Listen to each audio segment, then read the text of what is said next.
ये धर्म है और धर्म में ऐसा ही होता है। भरी सभा में जब महाराज, मंत्रीगण, योद्धाओं और ऋषि मुनियों के सामने द्रौपदी का अपमान किया जा रहा था तो इसका विरोध किए बिना बैठकर देखने वालों को तो मरना ही था, भीष्म को भी। लेकिन सिर्फ अश्वत्थामा ने इसका विरोध किया और सबसे विनती की और इसी वजह से वो युद्ध के बाद भी जीवित रहा। शायद यही धर्म है।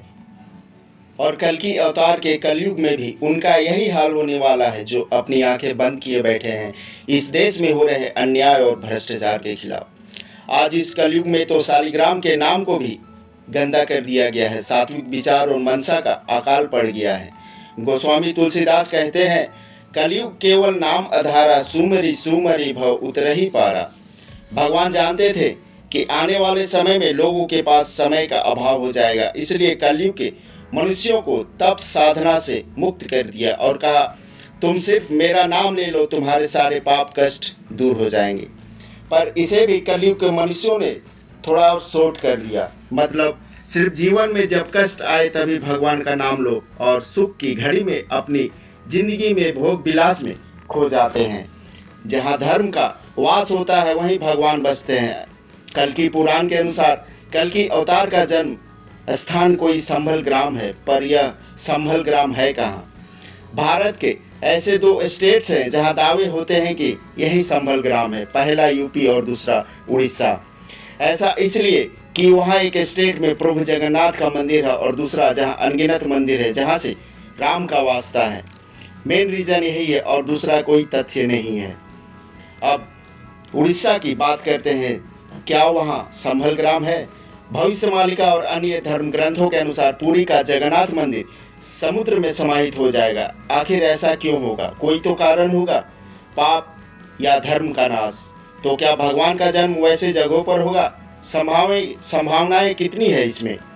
और दूसरा यूपी है और वहाँ भी किसी भी नज़रिए से क्राइम रेट या अन्य चीज़ें कम नहीं है, तो यूपी में कितनी संभावना है कल्कि के जन्म की?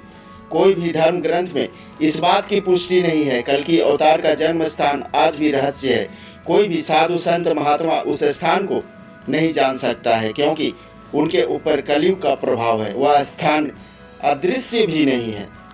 दिव्य दृष्टि वाले संत महात्मा कभी भी हमारे बीच नहीं आते हैं। अपने आप को वे कलयुग से दूर रखते हैं। कोई तो कारण होगा जिन तक हमारी पहुंच नहीं है, और जिन तक हमारी पहुंच है वे हमें छलते हैं, लोगों को गुमराह करते हैं। कल्कि अवतार के जन्म स्थान की एक थ्योरी है कि वह एक गुप्त स्थान है, हिमालय की वादियों में कहीं पर यह भी एक मनगढ़ंत कहानी है। वह अदृश्य स्थान तो है जहाँ साधु संत हजारों साल से तपस्या कर रहे हैं, पर कल्कि अवतार का जन्म वहाँ नहीं हुआ है। क्योंकि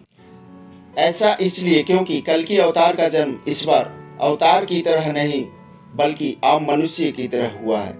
बेहद ही साधारण परिवार में, बिना शक्ति के, यानी कि उनके अंदर कोई भी शक्ति नहीं है। अगर ऐसा कहें कि वे भगवान है ही नहीं तो भी यह बात सत्य ही होगा। मैं जो भी कह रहा हूँ सत्य और तथ्य पर कह रहा हूँ। कल्कि अवतार की जीवनी अगर आप पढ़ेंगे तो उसमें तपस्या का जिक्र मिलता है, यानी कल्कि अवतार तप और साधना करेंगे। कल्कि पुराण में भी कल्कि अवतार की तपस्या का वर्णन है। अब यह बात तो कंफर्म हो गया कि कल्कि अवतार तपस्या करेंगे, ना कि विद्या ग्रहण करेंगे।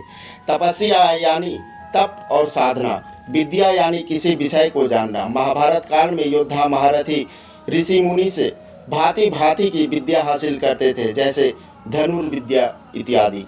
बट कल्कि पुराण में तपस्या कही गई है, यानी कल्कि अवतार अभी साधारण व्यक्ति हैं या फिर थे, यानी कल्कि अवतार की शक्ति बाद में उनके अंदर ट्रांसफर होगी तपस्या करने के पश्चात। यह कलयुग है तो कलयुग का अवतार भी अनोखा ही होगा। इसलिए कल्कि पुराण या किसी भी धार्मिक ग्रंथ में जन्म स्थान का जिक्र पक्के तौर पर नहीं है। संभल का एक अर्थ यह भी होता है देखभाल करना, प्रबंध, रक्षा, जिम्मेदारी, हिफाजत और पालन पोषण करना, जिसका सीधा सा मतलब है कि कल्कि अवतार जन्म लेकर पूरी दुनिया की देखभाल करेंगे, अपने भक्तों की रक्षा करेंगे, हिफाजत करेंगे, पालन पोषण करेंगे। इसी जानकारी के साथ आज की वीडियो यहीं समाप्त करते हैं। नए व्यूअर्स चैनल को सब्सक्राइब करके पुरानी वीडियोस को अवश्य देखें। लाइक, कमेंट, शेयर करना ना भूलें। धन्यवाद। सब्सक्राइब कीजिए हमारे चैनल को। और बेल आइकन को दबाइए हमारी लेटेस्ट वीडियो सबसे पहले देखने के लिए।